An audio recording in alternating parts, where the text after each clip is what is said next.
मंडला जिले के बेचिया विकास खंड के अंतर्गत ग्राम अहमदपुर के पटेल टोला स्थित शासकीय प्राथमिक शाला में स्वच्छता व्यवस्था पूरी तरह से चरमराई हुई है। जहां मोहल्ले का गंदा पानी बहकर सीधे स्कूल परिसर में प्रवेश कर रहा है, जिससे स्कूली बच्चों के स्वास्थ्य पर गंभीर खतरा मंडरा रहा है। स्कूल परिसर के भीतर ही एक कचरा घर बना हुआ है, जहाँ पूरे मोहल्ले के लोग रोजाना कचरा फेंकते हैं। कचरे और गंदे पानी के कारण स्कूल में बदबू और गंदगी का माहौल बना रहता है, जिससे बच्चों में संक्रमण फैलने की आशंका लगातार बनी हुई है। विद्यालय के शिक्षकों द्वारा कई बार मोहल्ले के लोगों को समझाइश दी गई कि गंदा पानी स्कूल की ओर ना बहाएं, लेकिन उनकी बातों को लगातार नजरअंदाज किया जा रहा है। यही नहीं, इस गंभीर समस्या को लेकर ग्राम पंचायत अहमदपुर को भी अवगत कराया गया, बावजूद इसके अब तक कोई ठोस कार्रवाई नहीं की गई है। एक और सरकार स्वच्छ भारत अभियान के तहत स्वच्छता को लेकर गंभीरता दिखा रही है, तो वहीं दूसरी ओर ग्राम पंचायत के सरपंच और स्थानीय जनप्रतिनिधियों की लापरवाही साफ तौर पर देखने को मिल रही है। ये स्थिति न केवल बच्चों के भविष्य के साथ खिलवाड़ है, बल्कि प्रशासनिक उदासीनता पर भी बड़ा सवाल खड़ा करती है।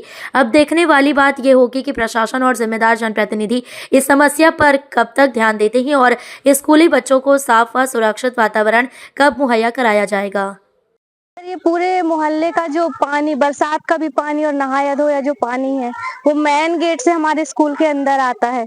हम सब और बच्चे भी सब वहीं से नक के उसको आते हैं, गंदे पानी को सर नहा धो के आते हैं। क्या अभी तक कहाँ हैं आपने? सर हम इनको बोले भी कि मोहल्ले वालों को भी बोले, पंचायत में भी बोले कि नाली की व्यवस्था यहाँ की जाए, लेकिन कोई ध्यान नहीं देता सर। सर नहाया धोया पानी, मांजा धोया, बर्तनों को साफ किया हुआ। सर हम चाहते हैं कि ये पानी की दिशा मोड़ी जाए, सामने नाली की व्यवस्था की जाए। सर PS पटेल टोला, मैं स्वाति पटेल, प्राथमिक शिक्षक। जी, ये तो बहुत सोचनीय विषय है। सामने के लोगों को कई बार हमने हिदायत दी है, इनकी रिपोर्ट करने की भी धमकी दी है, फिर भी इन लोगों ने माना नहीं और अभी भी वही हरकतें हैं जो देखने में आपको भी दिखाई दे रहा है कि ये पूरा पानी, गंदा पानी स्कूल के गेट से होते हुए अंदर जाता है। प्रतिदिन हम टोकते हैं, फिर भी लोग मानते नहीं हैं। इसके पहले हमने सरपंच महोदय से भी हमने जानकारी दी, मेंबरों को भी हमने बताया, उनके द्वारा कोई प्रतिक्रिया नहीं हुई, कोई कार्यवाही नहीं की गई। जिनका ये पानी बह के आ रहा है उनसे हमने बात किया तो उनका कहना ये है कि यहाँ पे नाली थी और सरपंच कई बोर्ड लगा। सर सरपंच को तो हमने कई बार भी बुलाया, लेकिन वो स्कूल प्रति उनका कोई ध्यान नहीं है, रुझान नहीं है। बिल्ली एक बार मर गई थी तो तब भी हमने बुलवाया, फिर भी उनने नहीं आया। फिर हमने कोशिश करके और फिर दूसरे लोगों को बुलवाए, वो फिर उनके द्वारा हमने फेंकवाई। और ये कैंपस आपके कैंपस के अंदर ये सामने वालों को कई बार हमने हिदायत दी कि मत फेंको।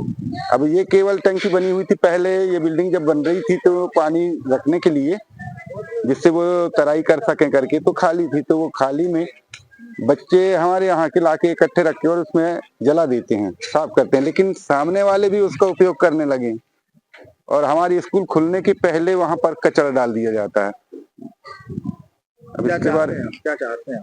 इसके बारे में पंचायत द्वारा चाहिए कि मतलब उनकी प्रति कार्यवाही करे। सरपंच को चाहिए कि स्वच्छता पर ध्यान दे। नाली में जाएगा साहब, नाली खोदेंगे हम। पंचायत को हम कई बार बोले, सरपंच को नहीं खोदवा रहा साहब, दो ही तरफ नाली है, दो ही साइड नाली साहब। ग्राम पंचायत क्या कर रही है? ग्राम पंचायत कितने बार बोले, वो ध्यान ही नहीं दे रहा साहब। कचरा फेंक रहा है स्कूल के अंदर? आप हम नहीं फेंके साहब, ये कचरा तो यहाँ कुआं खींचा, यहाँ तो सब स्कूल की साफ सफाई किया है तो फेंके साहब।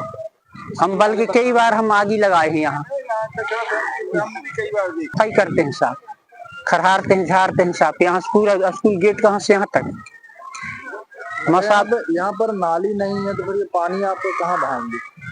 वो तो स्कूल में जाएगा। वो तो अभी जा रहा है, लेकिन हम खुद नाली बनाएंगे साहब। नाली है दो ही तरफ। सरपंच सचिव को आपने नहीं बताया? बताया है साहब। क्या बोलते हैं? सरपंच कई बार बताया है साहब। सरपंच क्या बोलते हैं? सरपंच बोलता है खुदवाएंगे कहता है नहीं खुदवा। नाली दो ही तरफ बना, पक्की की बना साहब, पूरा पुर गया साहब। कैसे पुर गया? अपना सही है साहब, पूरा और वहां से वहां तक साहब नाली, दो ही तरफ नाली बना हुआ है साहब, पक्की का। ये देखूंगा वहां से वो उगड़ा है ना, वहां से पक्की का नाली बना। अब आप भी बन सकते हैं सिटीजन जर्नलिस्ट, लड़ सकते हैं अपने हक की लड़ाई। अपने हक की लड़ाई में चाणक्य न्यूज इंडिया है आपके साथ। आज ही प्ले स्टोर से डाउनलोड करें Chanakya news India mobile app. उसके बाद मेरा पोस्ट पर जाकर अपडेट करें फोटो के साथ। हम बनेंगे आपकी आवाज, देश का तेजी से बढ़ता नेटवर्क, सच दिखाते हैं हम। जय हिंद। बच्चों के भविष्य से खिलवाड़, ग्रामीण क्षेत्र में गुम विकास, न्यायिक क्रिया में भेदभाव, दबी हुई गरीबों की आवाज, पर अब होगी जनता की बात। सड़क से पहुंचेगी संसद तक आवाज। सिर्फ सुन सरकार, देखिए चाणक्य न्यूज इंडिया पर। खबरें जो आपको सीधे जोड़ती हैं हमसे, जिनका आपकी जिंदगी पर होता है सीधा असर। खबरों की वही तस्वीर, बिना बदले बिना डरे, जज्बा सच का लिए, सच दिखाते हैं। चाणक्य न्यूज इंडिया, हम हैं हिंदुस्तानी। कटेंगे तो कटेंगे। आज देश इनसे कह रहा है तुमसे नहीं हो पाएगा। Can you understand the ignorance? We are not looking for your admiration. आपको अपना काम करना पड़ेगा।